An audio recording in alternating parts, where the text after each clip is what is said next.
नमस्कार दोस्तों, हमारे चैनल में आपका स्वागत है। मित्रों, कुछ समय पहले सोशल मीडिया पर एक पोस्ट बहुत ज्यादा वायरल हुआ था, जिसमें बताया गया था कि ब्रह्मा जी ने अपनी बेटी से शादी की थी। तो दोस्तों, आज की इस वीडियो में हम आपको ब्रह्मा जी और उनकी बेटी सरस्वती से विवाह की कहानी सुनाने जा रहे हैं। तो ब्रह्मा जी ने अपनी बेटी सरस्वती के साथ क्यों किया था संभोग, यह जानने के लिए वीडियो के एंड तक बने रहिए। तो चलिए वीडियो स्टार्ट करते हैं। मित्रों, हिंदू धर्म से जुड़े पौराणिक इतिहास पर नजर डालें तो कई ऐसी कहानियां सुनने को मिल जाएंगी जिनसे हम अभी तक वाकिफ नहीं हैं। इन्हीं कहानियों में से एक है सृष्टि के रचयिता भगवान ब्रह्मा का अपनी बेटी के साथ विवाह करके संभोग करने की घटना। इस घटना का उल्लेख सरस्वती पुराण में किया गया है। सरस्वती पुराण के अनुसार भगवान ब्रह्मा ने सीधे अपने वीर्य से सरस्वती को जन्म दिया था, इसलिए ऐसा कहा जाता है माता सरस्वती की कोई माँ नहीं थी, केवल उनके पिता ब्रह्मा जी थे। माता सरस्वती को विद्या की देवी कहा जाता है, लेकिन विद्या की यह देवी बहुत ही ज्यादा खूबसूरत और आकर्षक थी। स्वयं भगवान ब्रह्मा भी सरस्वती के आकर्षण से खुद को बचाकर नहीं रख पाए और उन्हें अर्धांगिनी बनाने का विचार करने लगे। माता सरस्वती अपने पिता की इस गंदी सोच को समझ गईं, क्योंकि वो उनको गंदी नजर से देखते थे। माता सरस्वती ने अपने पिता ब्रह्मा से चारों दिशाओं में छिपने का प्रयत्न किया, लेकिन उनका हर प्रयत्न बेकार साबित हुआ। इसलिए बेबस होकर उन्हें अपने पिता के साथ विवाह करना पड़ा। ब्रह्मा जी और माता सरस्वती करीब 100 वर्षों तक एक जंगल में पति पत्नी की तरह रहे, जहाँ पर उन्होंने संभोग किया और इसके साथ अन्य कार्य भी किए। इन दोनों का एक पुत्री भी हुआ, जिसका नाम रखा गया था स्वयंभू मनु, जिसको पृथ्वी का पहला मानव कहा जाता है। इन्हें वेद पुराण और संस्कृत भाषा का भी ज्ञान था। वहीं दोस्तों, मत्स्य पुराण में बताया गया है कि भगवान ब्रह्मा के 5 सिर थे। कहा जाता है जब ब्रह्मा जी सृष्टि की रचना कर रहे थे तो वह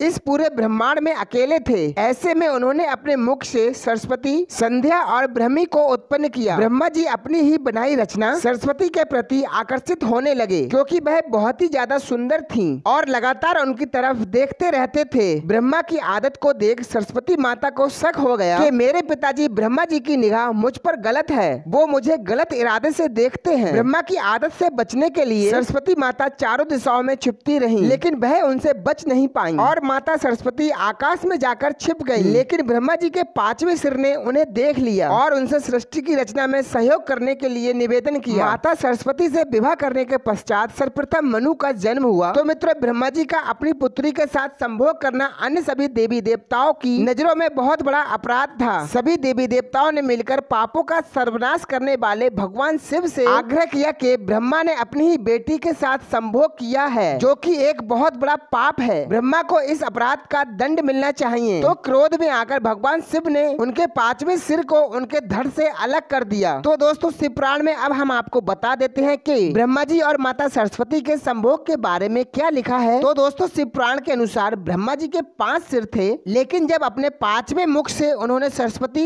जो उनकी पुत्री थी, उनके साथ संभोग करने के लिए कहा, तो सरस्वती माता ने क्रोध में आकर उनसे कहा कि पिताजी, तुम्हारा ये मुंह हमेशा अपवित्र बातें करता है, जिसकी वजह से आप भी विपरीत सोचते हो। इसी घटना के बाद एक बार भगवान शिव अपनी पार्वती को ढूंढते हुए ब्रह्मा के पास पहुँचे, तो 5वें सिर को छोड़कर अन्य सभी मुखों ने उनका अभिवादन किया, जबकि 5वें सिर ने अमंगल आवाजें निकालना शुरू कर दी। इसी कारण क्रोध में आकर भगवान शिव ने ब्रह्मा जी के 5वें सिर को उनके धड़ से उखाड़कर अलग कर दिया। तो दोस्तों, शिव पुराण कहता है कि ब्रह्मा जी अपनी बेटी के साथ संभोग नहीं कर पाए थे। जब वो अपनी बेटी सरस्वती से संभोग की बातें कर रहे थे, तभी ब्रह्मा जी के पास में भगवान शिव पार्वती को ढूंढते पहुँच गए। जब ब्रह्मा जी का 5वां सिर अमंगल बोल रहा था, तो ब्रह्मा जी के 5वें सिर को भगवान शिव ने उनके सर को काटकर फेंक दिया था। तो दोस्तों, कमेंट बॉक्स में जरूर बताएं, ब्रह्मा जी ने माता सरस्वती के साथ संभोग किया था या नहीं। ब्रह्मा जी और माता सरस्वती के संभोग को लेकर शिव पुराण में सही लिखा है या सरस्वती पुराण व मत्स्य पुराण में।